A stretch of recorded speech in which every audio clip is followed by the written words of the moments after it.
பரம்பரை பரம்பரையா இதுக்காகவே வாழ்றவங்க நாங்க. உன்ன மாதிரி பிச்சைக்கார பசங்களை எல்லாம் அவ்வளோ ஈஸியா உள்ள விட்டுடுவோமா? உங்க லெவலுக்கு வேலை செய்யுங்கடா. என் சக்திக்கு மீறின ப்ராஜெக்ட்னு சொல்லிட்டு அப்படியே ஓடிடு. இல்ல என்னடா பண்ணுவ? ஏண்டா வெள்ள பண்ணி எந்த வேலையும் செய்யாம உங்க அப்பா பணக்காரங்கிற ஒரே காரணத்தினால நோகாம நேரா முதலாளி சீட்ல உக்காந்த உனக்கே இவ்வளவு திமிர் இருக்கே. கிராமத்துல இருந்து 2 தகர டப்பா எடுத்துக்கிட்டு 3 பேருந்து மாறி 2002 கோயம்புத்தூருக்குள்ள வர்றேன். 22 ஆண்டுகளுக்கு முன்பு.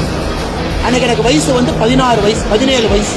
காந்திபுரம் பஸ் ஸ்டாண்ட்ல ஒரு டவுன் பஸ்ஸை பிடிச்சி 2 தகர பெட்டியோட பீலமேட்ல போய் இறங்குறேன். பீலமேட்ல பிஎஸ்ஜி பொறியியல் கல்லூரிக்கு முன்னாடி நானும் என்னுடைய தந்தையும் 2 தகர பெட்டியை வைத்து கூட எங்க அப்பாட்ட கேட்கிறேன், அப்பா இந்த ஊர் நமக்கு செட் ஆகுமா?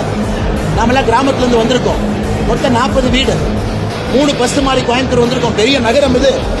இந்த ஊர் நமக்கு செட் ஆகுமா? ஏன்னா பிஎஸ்ஜி பொறியியல் கல்லூரியில் படிப்பதற்கு வாய்ப்பு கிடைச்சது. எம்எல்ஏ கோட்டால அப்பா பேரை வச்சு நான் படிக்க வரலைங்க சார். புரிஞ்சு, தனி மனிதனாக உழைத்து இந்த மண்ணில் நீங்கள்லாம் எப்படி உழைத்து தனி மனிதனாக இருக்கின்றீர்களோ அதே போல தகர பெட்டி 2 பெட்டியோடு கோயம்புத்தூர் 2002. என்னுடைய மனைவி அதே கல்லூரியில் படித்தாங்க. நாங்கள் இருவரும் மனம் புரிந்து கோயம்புத்தூரிலே வாழ்ந்து கொண்டிருக்கிறோம். அதனால் நீங்க ஒரு விஷயத்தை புரிஞ்சுக்கணும், கோயம்புத்தூர் மண்ணினுடைய தன்மையாக இங்கே நின்று கொண்டிருக்கிறோம்.